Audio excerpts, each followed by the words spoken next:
الذين من قبلكم لعلكم تتقون سبحانك لا علم لنا إلا ما علمتنا إنك أنت العليم الحكيم رب اشرح لي صدري ويسر لي أمري واحلل عقدة من لساني يفقهوا قولي اللهم رب زدني علما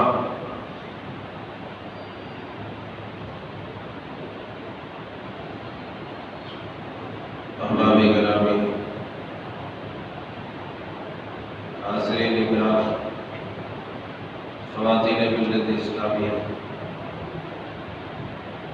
رمضان المبارک سن 1442 ہجری کا یہ مقدس مہینہ بڑی تیزی اور سرعت کے ساتھ اپنے اختتام کی طرف رواں اور دواں یہ مقدس اور پرعظمت مہینہ جس کی برکتیں فضیلتیں بے شمار انگنت اور لاتعداد ہیں اللہ رب ذوالجلال والاکرام نے رمضان کے اس روزوں کی فرضیت کا جو انعام اپنے بندوں پر کیا ہے وہ ایک غیر معمولی انعام ہے، بہت بڑا انعام ہے۔ اس انعام کا جو عارضی طور پر وقتی طور پر انسان کو بہت بھاری اور ثقیل اور گراں اور ایک بوجھ محسوس ہوتا ہے رمضان کا مہینہ یا رمضان کے روزے، لیکن در حقیقت یہ رمضان کے روزے کوئی بوجھ، کوئی تاوان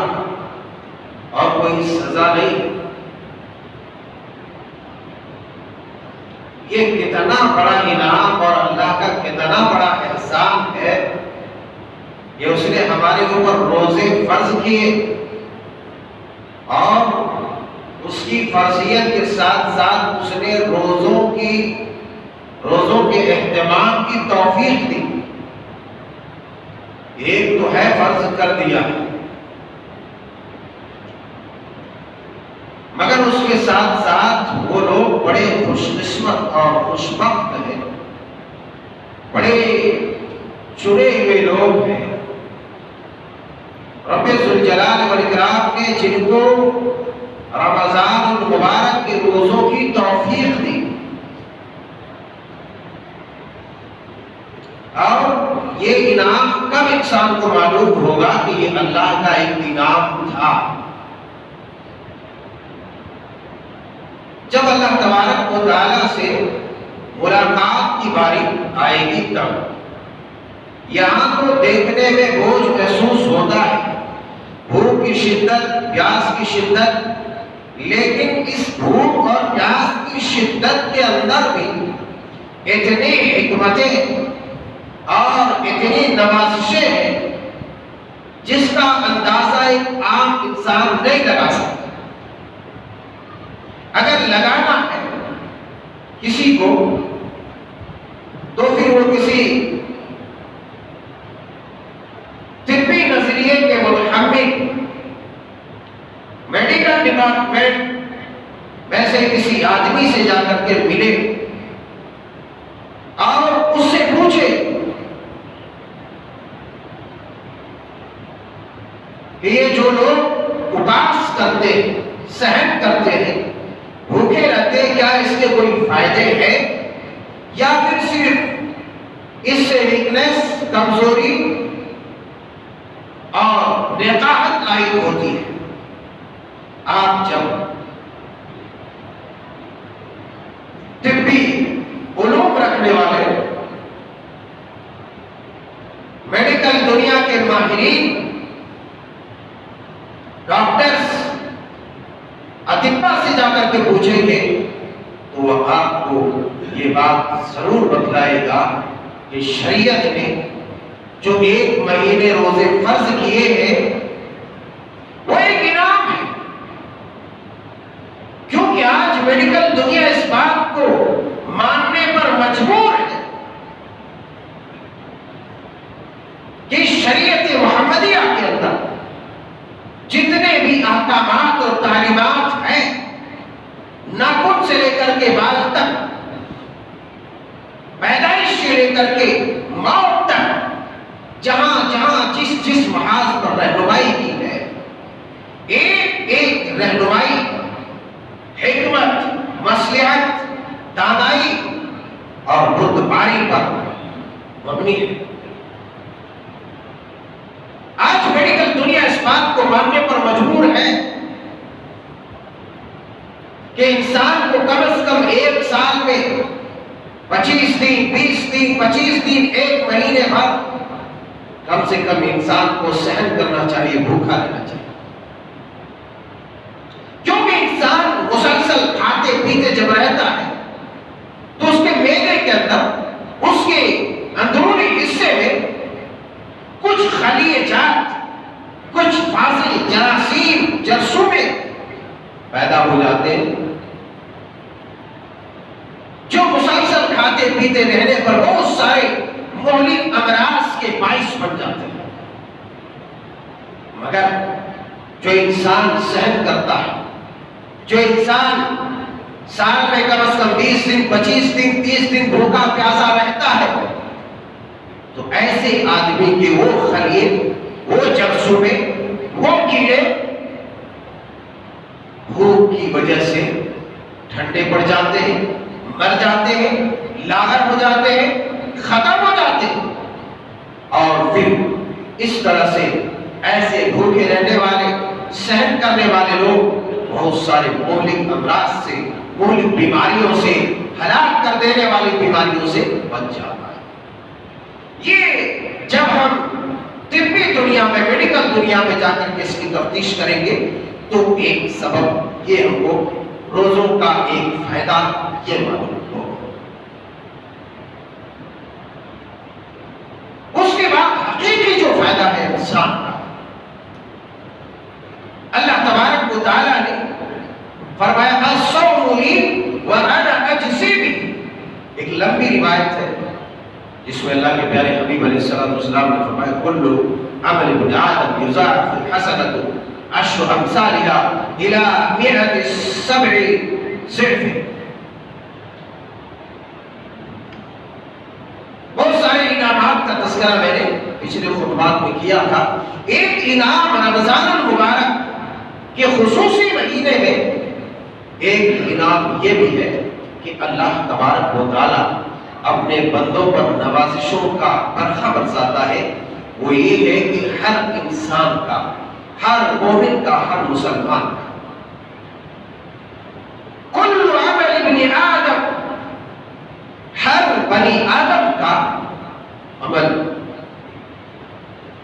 ہر انسان کا عمل یضاعف الحسنۃ عشر امثالها، اس کا عمل جو ہوتا ہے رمضان المبارک کے اس مقدس اور پرعظمت مہینے میں، ایک عمل کی نیکی، ایک عمل کا فائدہ، ایک عمل کا ثمرہ جو ایک نیکی سے لے کر کے 10 تک، اور 10 سے لے کر کے الی 700 ضعف، 700 گنا تک بڑھا دیا جائے۔ 1 سے لے کر کے 10، اس قدر اللہ تبارک و تعالیٰ اپنی رحمتیں، اپنا انعام، اپنا فضل اپنے بندوں پر کرتا ہے کہ 700 گنا تک اس کو بڑھاتے چلا جاتا ہے۔ اور انسان جس قدر خشوع کے ساتھ، خضوع کے ساتھ، اطمینان قلب کے ساتھ، حضور قلب کے ساتھ، دل کی حاضری کے ساتھ، ذہن کی حاضری کے ساتھ اللہ تبارک و تعالیٰ سے جس قدر اس کے ساتھ عبادت میں مصروف ہوگا، اس سے دل جڑا ہوا ہوگا، اللہ تبارک و تعالیٰ اپنا انعام اور اس نیکیوں میں مزید اضافہ کرتا چلا جائے، بڑھاتا چلا جائے۔ رمضان المبارک کا مہینہ یہ کتنا بڑا انعام ہے۔ اللہ کے پیارے حبیب علیہ الصلوۃ والسلام صحیح بخاری شریف کے اندر، مسلم شریف کے اندر بہت سارے مطلب کے حدیث میں اور بہت سارے اپنی زندگی میں بہت سارے مرتبے آپ نے یہ حدیث سنی ہوگی۔ من قام رمضان ایمانا واحتسابا غفر له ما تقدم من ذنبه، من صام رمضان ایمانا واحتسابا، من قام رمضان ایمانا واحتسابا غفر له ما تقدم من ذنبه۔ جو آدمی رمضان المبارک کا روزہ رکھتا ہے، پورے اہتمام کرتا ہے، فضول سے منکرات سے بچتے ہی، ثواب کو دیکھتے ہوئے، انعام کو دیکھتے ہوئے کہ رب کا کتنا انعام اس کے اندر ہے، تو اللہ نے فرمایا اس کے لیے سب سے بڑا جو انعام ہوگا غفر له ما تقدم من ذنبه، اس کی زندگی میں جتنے گناہ ہوئے ہوں گے سب کے سب معاف کر دیتا، سب کے سب غفر له ما تقدم من ذنبه۔ یہ اس رمضان سے لے کر کے پچھلے اس کی زندگی میں جتنے گناہ، جتنی خطائیں، جتنی غلطیاں ہوئی تھی، اللہ سب کی سب صاف کر دے گا، معاف کر دے گا۔ لیکن ہاں، کوئی بندہ بڑے بڑے جرائم کیا ہوگا، زنا کیا ہوگا، چوری کیا ہوگا، حق کسی کا دبایا ہوگا، کسی کا حق مارا ہوگا، تو ان جرائم کی بخشش کے جو راستے اور طریقے ہیں وہ استعمال کرنا پڑے گا۔ ان گناہوں کے علاوہ ایسے گناہ جتنے ہیں اللہ تعالیٰ سب معاف کر دے گا۔ اچھا، آپ کو فائدہ کیا ہوگا؟ اللہ معاف کر دے گا، فائدہ کیا ہوگا؟ آپ یہ سوچتے ہو کہ دنیا یہ سوچتی ہوگی ہمیشہ یہ تو یہی لٹک لگا کے رکھا ہے، غفر له معاف کر دے گا، معاف کر دے گا، نماز میں بھی معاف کر دے گا، وضو میں بھی معاف کر دے گا، روزے میں بھی معاف کر دے گا۔ ارے سب میں معافی کر رہا ہے تو آگے کچھ ہے؟ ہاں، آگے ہے وَسَارِعُوا إِلَىٰ مَغْفِرَةٍ مِّن رَّبِّكُمْ وَجَنَّةٍ عَرْضُهَا السَّمَاوَاتُ وَالْأَرْضُ أُعِدَّتْ لِلْمُتَّقِينَ۔ جب تک انسان کی یہاں مغفرت نہیں ہوگی، بخشش نہیں ہوگی، وہ جنت میں جانے کے لائق ہی نہیں ہوگا۔ اس کا فائدہ یہ ہوگا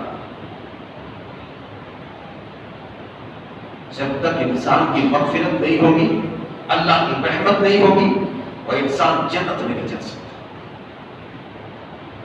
وَسَارِعُوا إِلَىٰ مَغْفِرَةٍ مِّن رَّبِّكُمْ، دوڑو اپنے رب کی مغفرت کی طرف،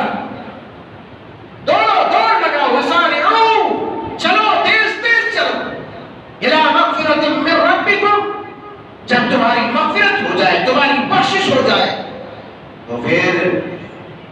جنت عرضها السماوات والارض،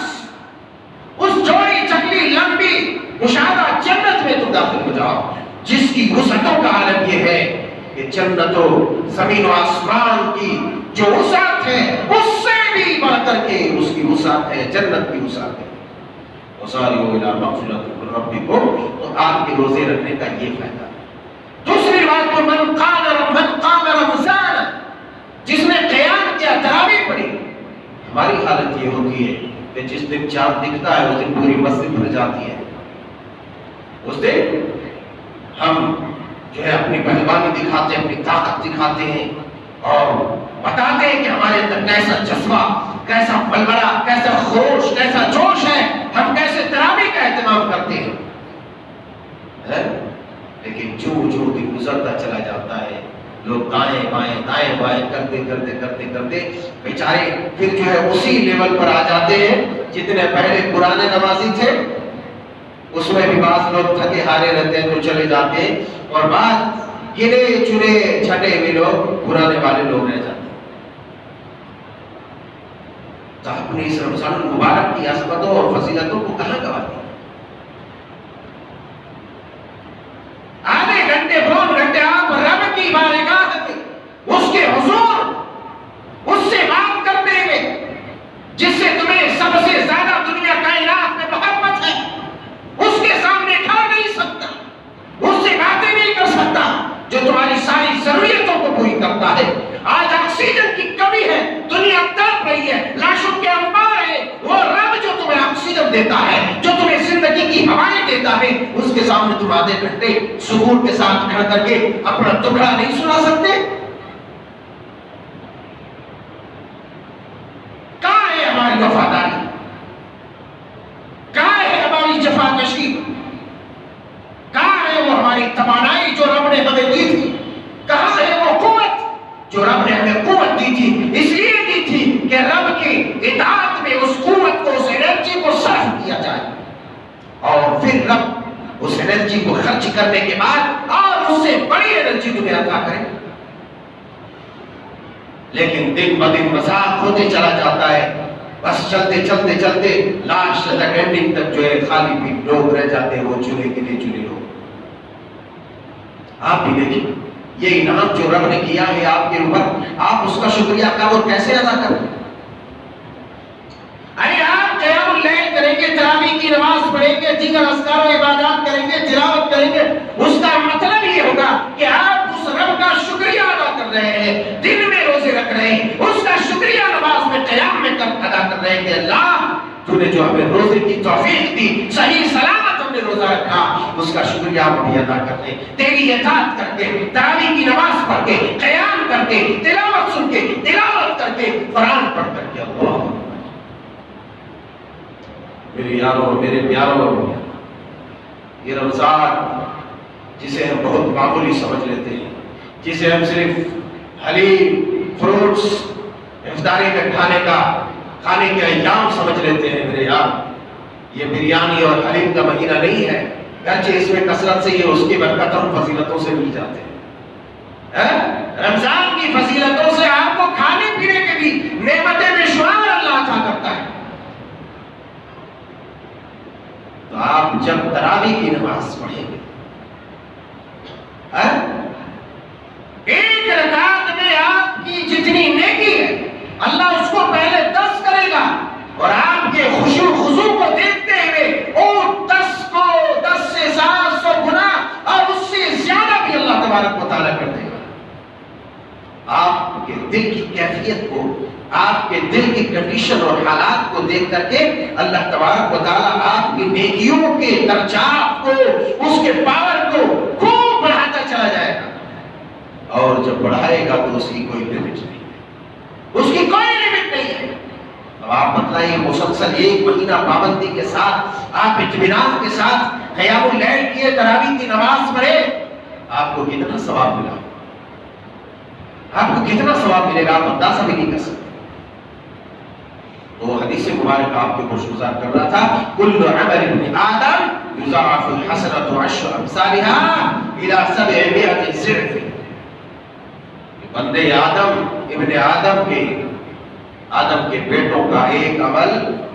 اس کا ثواب 10 گنا، اور 10 سے لے کر کے 700 گنا، اور اس سے بھی زیادہ، اس سے بھی زیادہ اس کے بعد اللہ تعالیٰ نے فرمایا، حدیث قدسی ہے کہ روزہ میرے لیے ہے، اور انا جسی بھی اس کا بدلہ میں نہیں دوں گا۔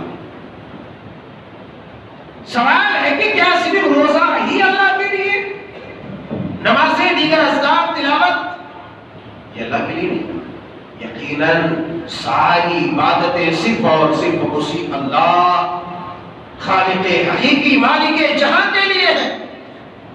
اس کے سوا کسی کے لیے نہیں۔ عبادت صرف اسی کے لیے، اطاعت اسی کی،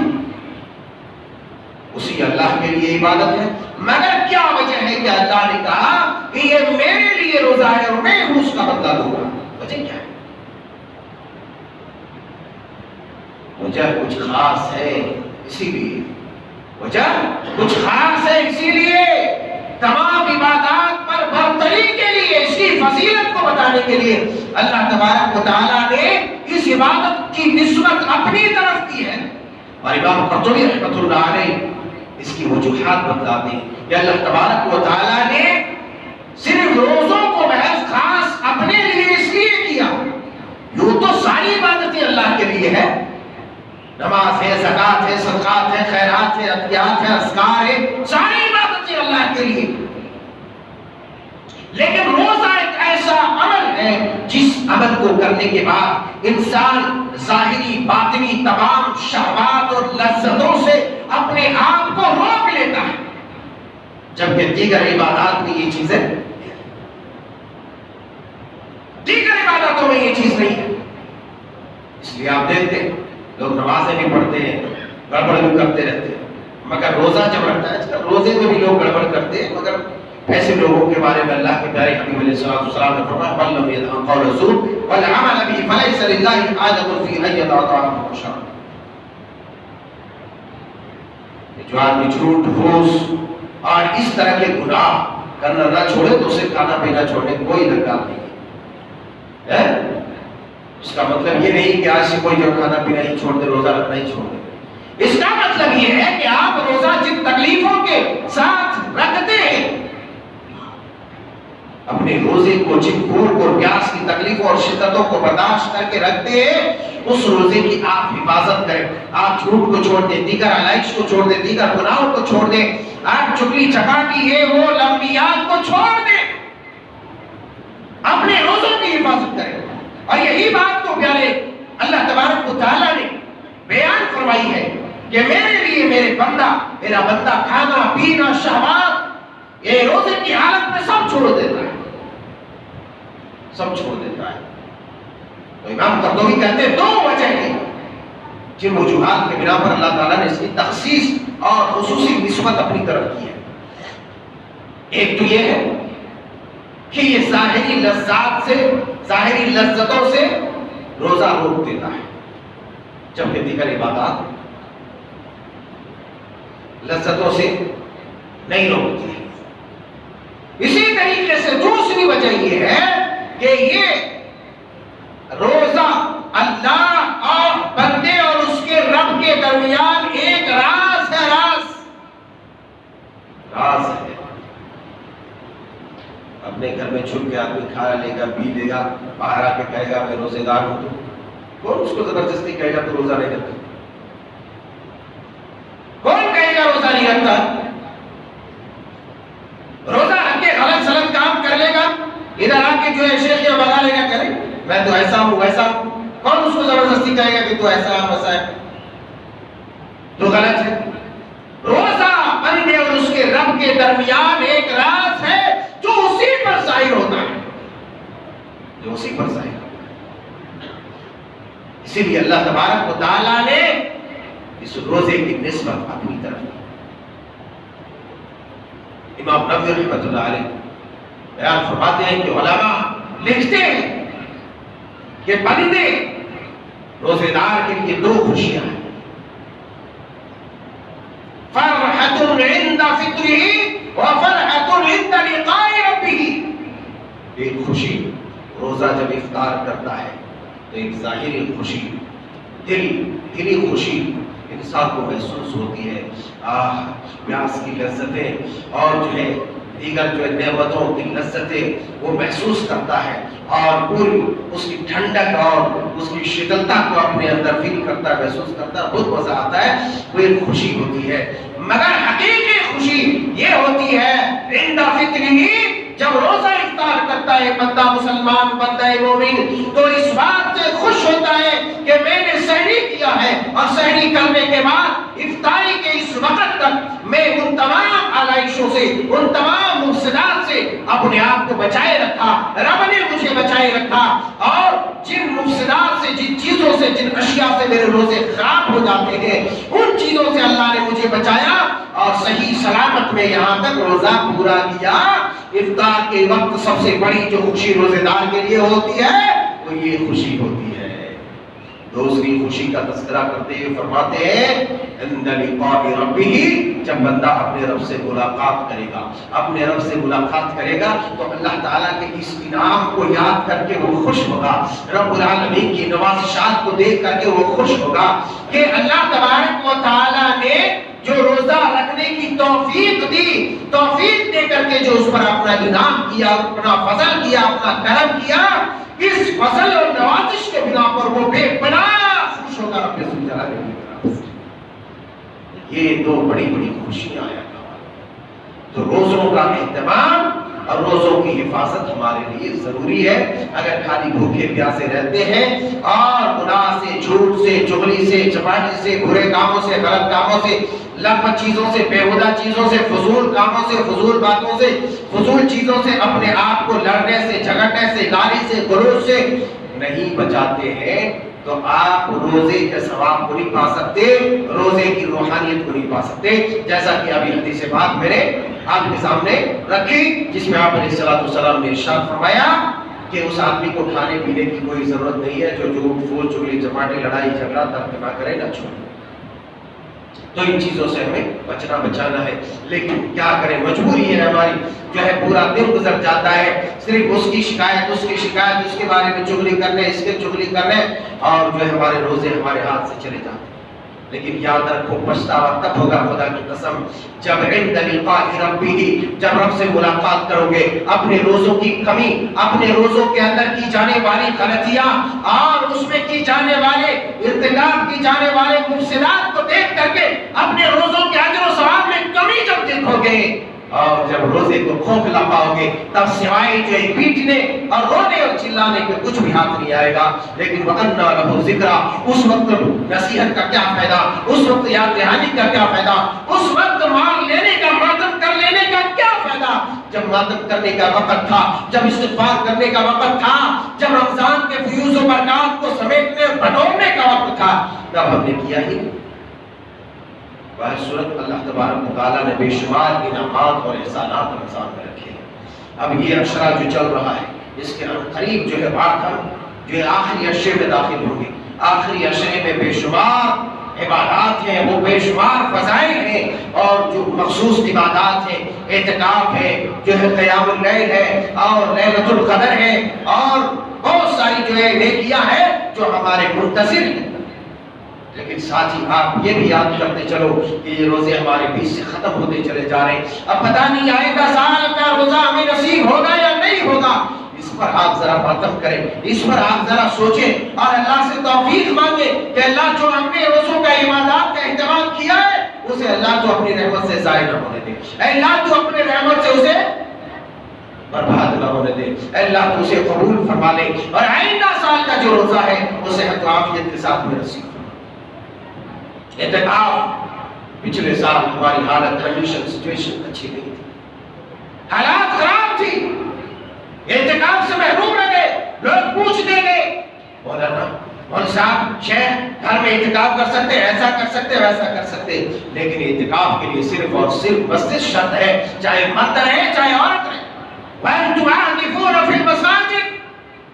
مرد کے لیے بھی عورتیں کے لیے بھی، اگر عورت کے لیے انتظام ہے تو آ کر کے مسجد میں اعتکاف کرے، انتظام نہیں ہے تو اسے اعتکاف کرنے کی کوئی ضرورت نہیں، مگر دونوں مردوں کے لیے بھی عورتوں کے لیے اعتکاف ہے۔ اعتکاف 20 دن کی سنت ہے، اور جس پر زیادہ عمل آپ صلی اللہ علیہ وسلم نے رہا وہ 10 دن رہا، 10 دن کی سنت۔ عام حالات میں کوئی آدمی 1 دن کا بھی اعتکاف کرتا ہے، 24 گھنٹے کا بھی کرتا ہے تو کوئی حرج نہیں، وہ کر سکتا، لیکن رمضان کے اعتکاف کی جو سنت ہے وہ 10 دن اور 20 دن ہے، جو آپ صلی اللہ علیہ وسلم سے ثابت ہے۔ آپ کو اعتکاف کرنا ہے، یہ بڑی بہت اچھی چیز ہے، بڑی اچھی چیز ہے، لیکن اعتکاف میں اپنی حفاظت بھی کریں، اپنی حفاظت کریں۔ اعتکاف میں بیٹھ جاتے ہیں، بعض دفعہ موبائل چلاتے رہتے ہیں، بعض دفعہ ادھر ادھر کے جو ہے ہانکتے رہتے، پھینکتے رہتے، بات کرتے رہتے، اعتکاف ہمارا خراب ہو جاتا ہے۔ انشاءاللہ اس پر جو ہے آئندہ خطبے میں ہم مفصل روشنی ڈالیں گے۔ اللہ کے پیارے حبیب علیہ الصلوۃ والسلام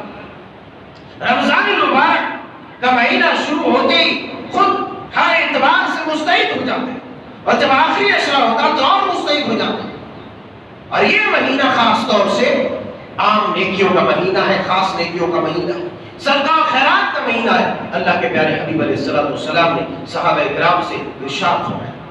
هل ادلکم علی ابواب الخیر،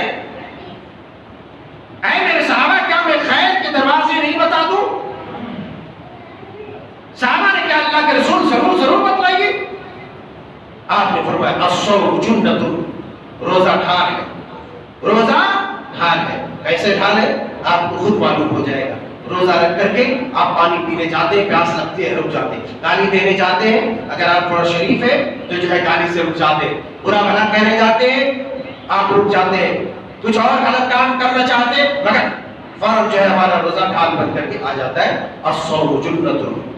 روزہ ڈھال ہے ہر اعتبار سے. اس لیے عام دنوں میں بھی روزہ کا اہتمام کرنا چاہیے، نفلی وغیرہ، تاکہ وہ فضائل سے جو ہے فیضیاب ہو جائے. اس کے بعد آپ نے فرمایا دوسرا جو دروازہ ہے والصدقہ، الصدقہ تطفئ الخطیئہ کما یطفئ النار کما یطفئ الماء النار. صدقہ ڈھال ہے. صدقہ الصدقہ تطفئ الخطیئہ، گناہوں کو مٹا دینے والی چیز ہے. صدقہ گناہوں کو مٹا دینے والی چیز ہے، اور یہ آگ کو بھی بجھا دینے والی چیز ہے، خطاؤں کو مٹا دینے والی چیز ہے، اللہ تبارک و تعالیٰ کی رحمتوں کو بٹورنے والی چیز ہے. یہی وجہ ہے کہ اللہ کے پیارے حبیب علیہ السلام جب رمضان کے مہینوں میں جبریل سے ملاقات ہوتی، کان النبی صلی اللہ علیہ وسلم اجود الناس، لوگوں کے اوپر خوب بہاتے، خوب خرچ کرتے، اس طرح خرچ کرتے جیسے تیز تند آندھی چلی ہو. آندھی کی رفتار میں آپ اپنے خزانے کو لٹا دیتے تھے. بعض عوام ہمارے سمجھتے ہیں کہ یہ زکوٰۃ رمضان ہی میں ادا کرنا چاہیے. اللہ والو، یہ زکوٰۃ کا مہینہ نہیں ہے، زکوٰۃ کا کوئی بھی مہینہ خاص نہیں ہے، بلکہ جس دن آپ کی زکوٰۃ فرض ہو جاتی ہے، آپ کے مال پر جس دن زکوٰۃ فرض ہو جائے، اسی فرضیت کے دن آپ کو سیدھے طریقے سے زکوٰۃ نکال دینا ہے. لیکن آج امت مسلمہ کی بدقسمتی نصیبی ہے کہ زکوٰۃ سے کوسوں دور ہے. ایسے نکال دیتے ہیں، اللہ چلو نکال دیتے ہیں. بھائی کا حساب کر کے تمہیں زکوٰۃ نکالنا ہے، ورنہ زکوٰۃ نہ نکالنے کی صورت میں ایسے عذاب میں اللہ تبارک و تعالیٰ دنیا میں بھی مسلط کرے گا کہ اپنی روزیاں روک لے گا اور تمہیں مصیبتوں میں گرفتار کر دے گا، قحط تمہارے اوپر ڈال دے گا، اور کل قیامت کے دن تمہارے ہی اموال زکوٰۃ سے تمہاری دولت کو اللہ تبارک و تعالیٰ صاف بنا دے گا، تمہارے سونے چاندی کو پگھلا کر کے تمہارے لیے عذاب کا اعلیٰ کار بنا دے گا، جس سے تمہیں عذاب دیا جائے گا. جو زکوٰۃ کو غبن کر جانے والے لوگ ہیں، زکوٰۃ کو حرام کر جانے والے لوگ ہیں، ایسے لوگ جو اپنے مالوں سے زکوٰۃ نہیں نکالتے، ایسے لوگوں کو اللہ تبارک و تعالیٰ اس مال کا صاف بنا کر کے انتہائی خوفناک گنجا اور سہمیدہ سانپ بنا کر کے اس کے گردن پر لپیٹ دے گا، جو اس کے چمڑے کو پکڑ کر کے اس کے اوپر اس کو ڈسے گا اور اس کے اوپر زہر کو پھیلائے گا. اللہ اکبر. زکوٰۃ لعن رسول اللہ صلی اللہ علیہ وسلم ومانی الزکوٰۃ، اللہ کے پیارے حبیب علیہ السلام نے لعنت فرمائی ہے اس شخص پر جو صاحب زکوٰۃ ہونے کے باوجود، جو صاحب نصاب ہونے کے باوجود، جس کے مال پر زکوٰۃ فرض ہو چکی ہے،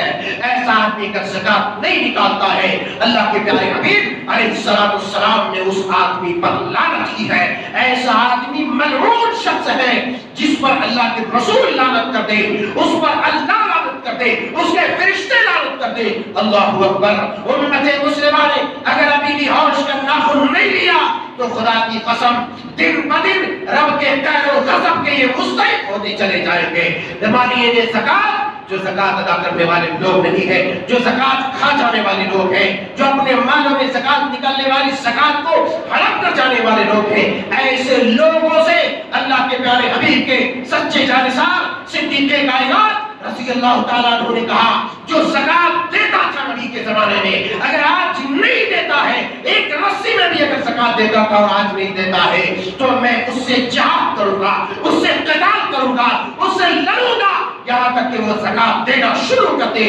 اللہ اکبر کبیرہ. میرے بھائیوں، زکوٰۃ کا مسئلہ بھی بڑا حساس ہے. لوگ ایسے ہی عام نکال دیتے نہیں، آپ کے مال پہ اگر زکوٰۃ فرض ہوا ہے، بلکہ اللہ تبارک و تعالیٰ نے مانیے زکوٰۃ، جو زکوٰۃ کو کھا جانے والے لوگ ہیں، جو زکوٰۃ کو حرام کر جانے والے لوگ ہیں، جو زکوٰۃ نہ دینے والے لوگ ہیں، اللہ تبارک و تعالیٰ نے سورہ حامیم کے سجدے میں، سورہ حامیم سجدے کی آیت میں ایسے لوگوں کو مشرکوں کے زمرے میں شامل کیا ہے. اللہ اکبر. وَيْلٌ لِّلْمُشْرِكِينَ الَّذِينَ لَا يُؤْتُونَ الزَّكَاةَ وَهُمْ بِهِ كَافِرُونَ. کافروں کے زمرے میں شامل کیا ہے. زکوٰۃ نہ دینا، اللہ کے پیارے حبیب علیہ السلام نے ارشاد فرمایا، جو زکوٰۃ نہیں دیتا ہے وہ آدمی جہنمی ہے، جہنمی ہے. مانعین نے زکوٰۃ جہنمی ہے، آگ میں جلنے والا ہے۔ اللہ اکبر۔ میرے یارو، اس وقت امت مسلمہ زکات میں جس قدر پیچھے ہے اس کا کوئی اندازہ نہیں، حالانکہ ہونا یہ چاہیے تھا، اور اسلامی اصول، شریعت کا اصول اور ضابطہ بھی یہی ہے۔ جہاں پر اسلامی نظام ہے، اسلامی حکومت، وہاں پر اکٹھے زکات نکالی جاتی ہے، زکات کو وصول کر کے بیت المال میں جمع کیا جاتا ہے، اور جو ریاست کے اندر، حکومت کے اندر، گاؤں کے اندر، محلے کے اندر، شہر کے اندر اس کے مستحق ہیں، ان لوگوں تک وہ زکات پہنچائی جاتی ہے۔ اور آج بھی امت مسلمہ اگر اپنے اندر سے بھوک مری اور بھکاریوں کو ختم کرنا چاہتی ہے، تعجب کرنے والوں نے بڑا تعجب کیا تھا کہ اللہ اکبر، جس دین کے اندر، جس شریعت کے اندر زکات جیسے اصول اور زکات جیسے نیم، قانون، قاعدہ کلیہ موجود ہے، اللہ آج سب سے زیادہ بھکاری اسی مذہب کے اندر۔ اللہ اکبر، بڑے تعجب کرنے والوں نے کیا تھا۔ بات بالکل درست ہے، بات بالکل درست ہے۔ آج صحیح وقت پر اگر ہم زکات نکال دیتے، صحیح وقت پر مستحقین کو پہنچا دیتے، تو آج در در کی ٹھوکریں لوگوں کو اور مستحقین کو کھانا نہیں پڑتا۔ لیکن یاد کرو، اللہ کے پیارے حبیب علیہ السلام نے ارشاد فرمایا، جو زکات نکالنے والے لوگ نہیں ہیں، جو زکات نکالنے والے لوگ نہیں ہیں، اپنے مالوں میں سے نکالنے والے لوگ نہیں ہیں، بلکہ زکات تو زکات ہے۔ اللہ والو، بعض مواقع ایسے ہو جاتے ہیں صاحب ثروت کے اوپر زکات کے علاوہ عام صدقہ بھی واجب ہو جاتا ہے کہ آپ اگر ایسا سچویشن اور کنڈیشن ہو جائے، ایسی حالت ہو جائے کہ لوگ تڑپ رہے ہو، لوگ بلخ رہے ہو، لوگ کو شدید ضرورت ہو، ایسی صورتحال میں زکات کے علاوہ صاحب ثروت پر جو مال و دولت رکھنے والے لوگ ہیں، ایسے لوگوں کے اوپر عام صدقہ بھی واجب ہو جاتا ہے۔ اور اس مسئلے پر لوگ زیادہ غور نہیں کرتے، لوگ سمجھتے ہیں کہ ہم زکات نکال دیے تھوڑا بڑا دائیں بائیں کر کے،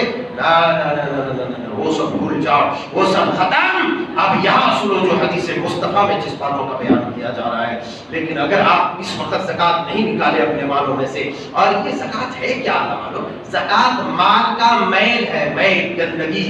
مال کو صاف کیا جاتا ہے زکات کے ذریعے سے۔ آپ اپنے بدن کے میل کو، کپڑے کے میل کو صاف کرتے ہیں صابن کے ذریعے سے۔ آپ جب مال سے زکات نکال دیتے ہیں تو ایسی صورت میں آپ کا مال صاف ہو جاتا ہے، مگر آپ زکات نہیں نکالتے ہیں، آپ وہ مال، وہ گندگی کھا جاتے ہیں، وہ میل کھا جاتے ہیں۔ جب آپ میل کھا جائیں گے تو آپ کا پیٹ نہیں پھٹے گا، آپ کے اندر بیماریاں نہیں آئیں گی، آپ کے اندر اللہ کا قہر نہیں آپ کے اوپر نازل ہوگا، تو کس کے اوپر نازل ہوگا؟ محسنین کے اوپر، مومنین کے اوپر نہیں۔ ایک بات اور یاد رکھو، آج جو زکات نہیں نکالتے ہیں کل وہ بہت پچھتائیں گے، کل وہ بہت پچھتائیں گے۔ لَيَأْتِيَنَّ عَلَى النَّاسِ يَطُوفُ الرَّجُلُ فِيهِ بِالصَّدَقَةِ مِنَ الذَّهَبِ۔ وہ دن بہت قریب ہے جب انسان سونا لے لے کے گھومے گا، لیجیے زکات لے لیجیے، لے لیجیے، لے لیجیے، لے لیجیے، تیل لگائے گا، لے لیجیے، لے لیجیے، زکات ہے۔ سونا، سونا ہے، آج سونے کی طرح چمکتی ہوئی کوئی چیز زمین پر پڑ جائے تو جلدی سے اٹھا کے لوگ جیب میں ڈال لیتے ہیں، جا کے آگے چیک کرتے ہیں کہ ہے کیا، یہ سونا تو نہیں ہے نا، ہے یہ سونا کا زکات، سونے کی زکات لے کر کے دنیا میں گھومے گا۔ تو لوگ کہہ رہے ہیں جا، کل جب مجھے ضرورت تھی تب تم خود ہڑپ کر گئے، تم خود کھا گئے، آج آئے ہو مجھے زکات دے رہے، آج مجھے اس کی ضرورت ہے، لا حاجت لي، آج مجھے اس کی کوئی ضرورت نہیں ہے۔